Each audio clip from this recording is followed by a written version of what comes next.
Hey,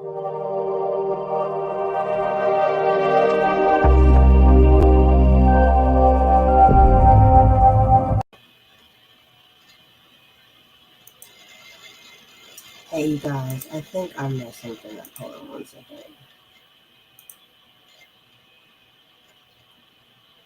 Okay. All right, so I tried something different. I don't know if you can hear me. Let me know if you can hear me, because I don't know what I just did, and I think I messed something up. But hopefully you can hear me. It is day 6. We have one more day of our lesson in time, and then we actually start on Thursday and Friday in regards to finances, which should be fun because everybody needs to know how to do finances, right? So I really hope you can hear me. I'm going to try something on the phone really quick. Yeah, it's working. All right, here we go. So let's get right to the verse. It is Mark 1:35, and it says, Verily, very early in the morning, while it was still dark, Yeshua got up, left, went away to a lonely spot, and stayed there praying. So let's see what she's got to say. Hold on, y'all. You know it's early. And I just choked on my water. I should have got some coffee because maybe I wouldn't have choked on that. But anyways, it's pretty bad. It's pretty bad. I need to let you in on a little secret. I'm a preacher's wife and an occasional Bible teacher, a person who loves Jesus intensely, and I have to admit that when my margin runs thin, my time alone with God suffers first. I know it's the last thing I should let slip. There are plenty of other things that can or could be and should be on the chopping block, and yet my time with God is often the first thing that goes. Is the same thing true for you? Yes, it is. Maybe we do this because other things feel more urgent, but the truth is, nothing is more important, even more urgent, than our intimacy with God. For our intimacy with God flows the health and well being of all our relationships. From our intimacy with God, the rhythm of life that allows for the breathing room we desperately need. We get pretty clear message from Jesus in the way he modeled time alone with God. All 4 Gospels record Jesus stealing away to spend time alone in prayer. Interestingly, most of the examples recorded come right on the heels of a significant ministry success.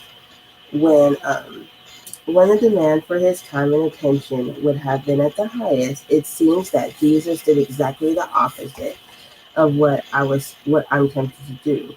In busy seasons, he refused to let his time with God become optional. Is that as convicting for you as it is for me? Yes, definitely. Let's reiterate, uh, reorient. Why should pick that? Let's let's think about our priorities so we have the breathing room in our days, especially in our busiest season, for the one thing that's most important. So I put in my journal that this is something I definitely have to work on is spending time alone with God, which is why I decided to do the morning coffees in the morning with you guys, because it makes me disciplined and responsible because I've made a commitment. And if there's one thing that anybody that really knows me is once I make a commitment, like I'm all in. I'm going to stay trying to be a woman of my word, which is really weird. Good morning. I wish I could see sometimes who says good morning. I don't get to see it until after the fact. Isn't that crazy, you guys? I'm trying. I need somebody to help me. Like, for real. So let's get to the questions, you guys, and see what these answers are going to be. You see me looking at my phone on the thing. That is so rude. No, I don't see it. I can't see who it is. Hey, lady. Good morning. Thank you for joining me. Thank you. All right. So, quiet time. Let's go to the questions. Where are they at? All right, so I'm going to read this little part right here, and then I'll ask the question. It says, traditionally, when we think of quiet time, we think of reading the Bible alone in the early morning hours, before coffee, kids, and the day's chaos begins. For some reason, for some seasons of life, that can be unrealistic. Let's think outside the box. Check any of the ideals on the pages that would fit well into your life, or write down any others that come to your mind. So it says, what piece of your day could you set aside for quiet time? And it gives you these options, you guys. Before you go to bed, your lunch hour, your child's nap time, mid-morning or afternoon tea time. And then my other option was early morning, and hence this is why I am here with you guys. So pick one of those options, drop it in the comments, or just say, I'll just be listening to morning coffee because this is when I'm going to get my time with, or my quiet time, and I could chit chat and vent. Because after we do this lesson, we'll be really getting down to our nitty gritty and transparentness and venting. And so then question number 2 is, what are some activities that could enhance your quiet time?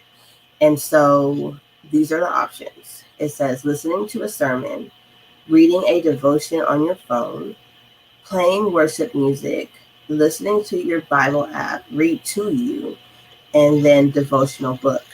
And I check 3. I check listening to a sermon, I check listening to Bible app to read to you, and I check the devotional book, is hence why I have bought that. And let's see. This is my quiet time, early mornings. Yeah, definitely, because the kids are still asleep. I'm surprised I haven't seen somebody walk to the bathroom behind me, girl, because they magically get up and expect breakfast to be ready as soon as they get up. I don't know if anybody else has kids like that, but like, it's like 5. You're supposed to be asleep still. I don't know who told you to get up and get that breakfast, because there's nothing there. I haven't even ate yet. Like, devotional book. Okay. All right. So then the next question is, let me show you the devotional book though, like just in case you're interested. This is it right here, girl. And they have an app, which is pretty neat. So if you're interested, I don't know if you can see it because it's so gold and like, but it's Breathing Room by Sandra Stanley, and it comes with an app. It's pretty good. I love, like, what I also love about it is the activity parts, especially when the finance part comes up, because like it breaks down everything. She's like, she took her time with that. Next question, or last question. Last question is, how could you create accountability for making your quiet time a priority? Share your plans. These are the options. Share your plans with your family. Block off the time each day on your calendar. Set an alarm or a reminder on your phone. Find a friend to be an accountability and encouragement partner. So I put block off the time each day on my calendar and set an alarm or a reminder on my phone. What I found out is the reminder on my phone does not work, because I will hit the snooze button on that reminder very quickly. But what I did was decide to do this morning coffee situation with you guys, which holds me accountable. So technically, y'all are my accountability partners, and I really appreciate you. So hopefully you appreciate me too, because we really need the quiet time. We need those moments to just reflect on everything, and just to remember that we matter too.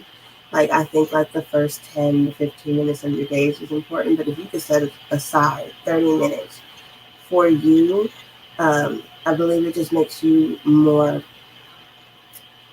stressed. Like, it relieves the stress, and you're probably going to go into a stressful day, but you have that I took time for myself moment. You know what I'm saying? Like, you have that time to be like, all right, I've got like 1,000 things on my schedule, but I can do it because I always do it, right?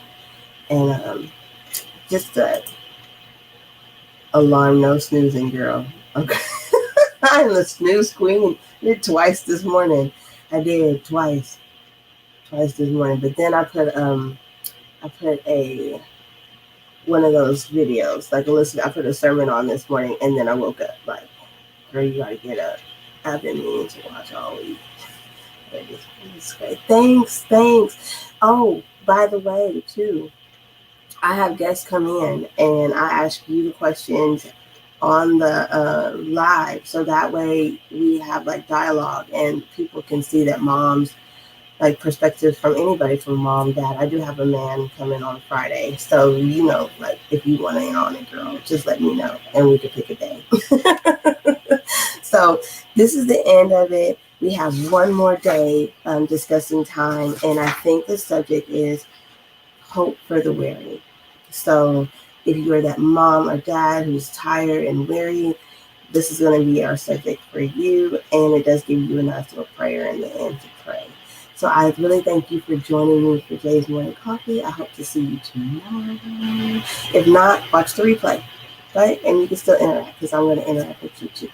All right, you guys, love you. Remember, the first 10 to 15 minutes of your day is the most important part of your day.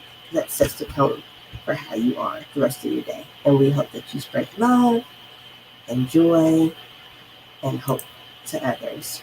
Love you.